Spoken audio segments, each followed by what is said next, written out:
Hi everyone. I hope that you all had a great spring break and that you are doing well with the new online distance learning at home.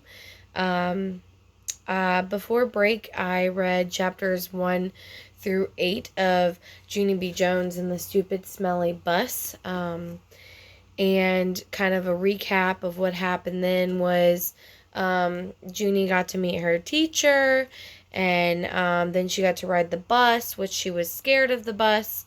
Um, and then she had her first day of kindergarten, and when it was time to go home, she didn't get on the bus, and she is still at the school by herself.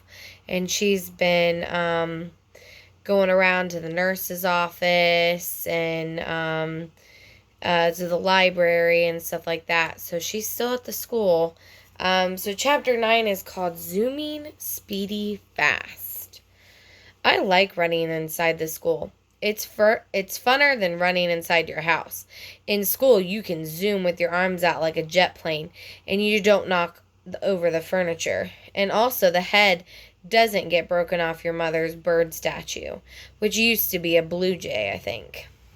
I zoomed straight to the cafeteria, 'cause there's a lot of tables to hide under in that place. Only when I tried to open the door, it was all locked up. And so then I ran to another room across the hall. Only that door was locked up too. Hey, who did all this dumb locking, I asked. Then I started jiggling up and down because I was having a little bit of a problem, that's why. The kind of problem that's called personal. And it's about going to the potty. And so all of a sudden I had to run down the hall speedy quick, right to the girls' bathroom. Only guess what? When I got there, that door wouldn't open either. And so I kicked it, and I hanged on the handle, 'cause I weigh 37. Open up, and I mean it, I yelled.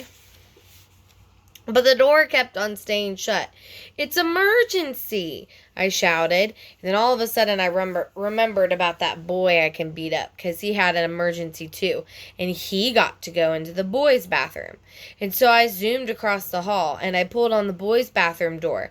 But that dumb thing was locked too. Stupid, stupid doors, I hollered. After that, I started to jiggle up and down very fast. Oh no, now I'm going to have an accident on my skirt that looks like velvet. Only just then I remembered something else about emergencies, because Mother told me what to do if I ever needed help. And its name is called 911. And so I ran back to the dangerous nurse's office, because that's where the phone was, of course.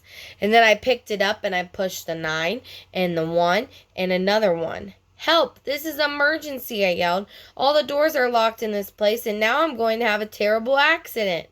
Then I heard a voice on the other end. She said for me to calm down. Yeah, only I can't, 'cause I'm in big trouble, and I'm all by myself, and I need help real bad. Then the lady said to calm down again, except for I couldn't stand still, and so I just hung up and ran out of there. And I just kept running and running till I got to the big doors at the end of the hall.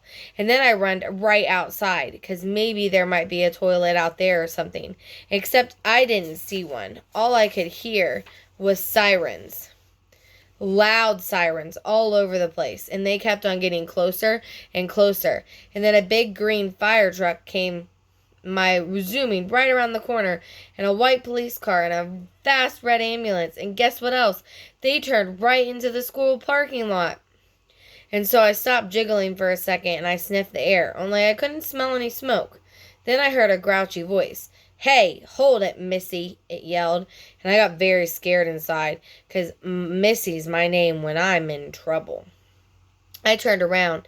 It was the man with the can, and he was running right at me.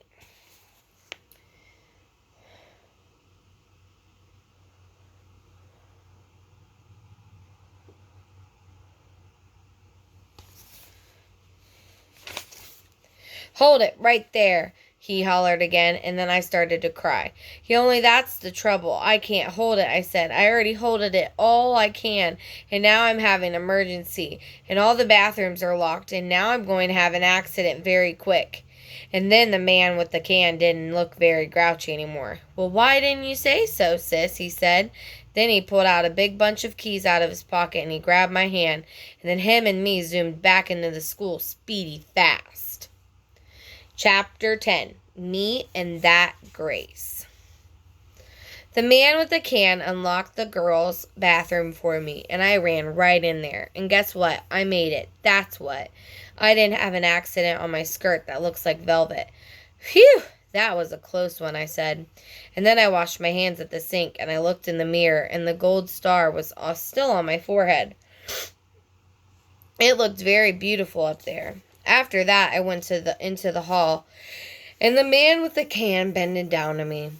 "Everything okay, sis?" he said. And so I nodded my head. "I holded it," I said, very happy. Then all of a sudden there were lots of people running at us. There were firemen and policemen, and there was a tall lady rolling a bed on wheels. "Hey," I said to the man with the can, "what happened? Did somebody get runned over in here or something?" Then I saw Mrs. and the principal and Mother. They were running at us too. And then Mother bended down and hugged me very tight. After that, everyone started talking at once, and nobody was using their quiet voices, and nobody was smiling either. Principal started asking me a jillion questions. Mostly they were questions about me hiding in the supply closet. "I'm a good hider," I told him. Principal acted a little grumpy.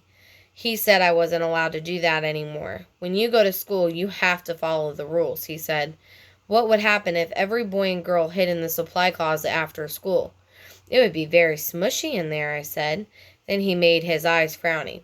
"But we wouldn't know where anyone was, would we?" he said. "Yes, we would all be in the supply closet," I said. Then Principal looked up at the ceiling, and I looked up too.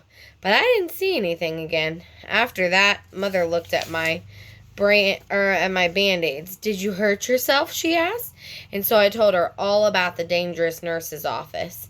And then I showed her the nurse's purple sweater, and she made me give it back. After that, everybody started leaving. The firemen and the policemen, and also the tall lady with the bed. Then finally my mother got to take me home. And guess what? I didn't have to ride on that stupid smelly bus. Except the car wasn't that fun, 'cause Mother was grouchy at me. "I'm sorry the bus wasn't fun for you, Junie B, but what you did was very, very wrong. Didn't you see all the commotion you caused? You had a lot of people scared."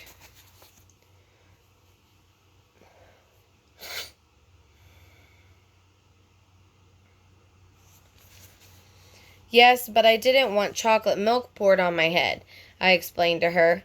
"That's not going to happen," growled Mother, "and you can't just suddenly decide for yourself not to ride the bus. Hundreds of kids ride buses each day, and if they can do it, you can do it too." Then my eyes got wet again. "Yeah, but there's meanies on that thing," I said all sniffly.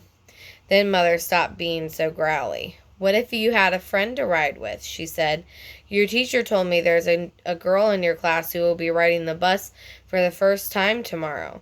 Maybe you could sit together. Would you like that?" I made my shoulders go up and down. "Her name is Grace," said Mother. "Grace?" I said. "Hey, I know that Grace. I learned her today."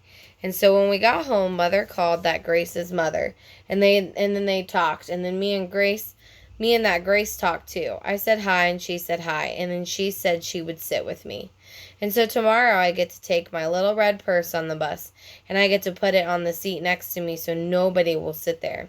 Nobody except for that Grace, of course. And then she and me might get to be buddies, and we can hold hands just like me and Lucille. I will like that, I think. And guess what else? Tomorrow, I think I might like yellow a little bit too. All right, so that was the end of Junie B. Jones and the Stupid Smelly Bus. I hope that you guys enjoyed the book. Like I said, this was one of my favorite series growing up as a kid to read. All right, well, I hope you guys have a great rest of your Tuesday, and I will see you guys tomorrow. Bye.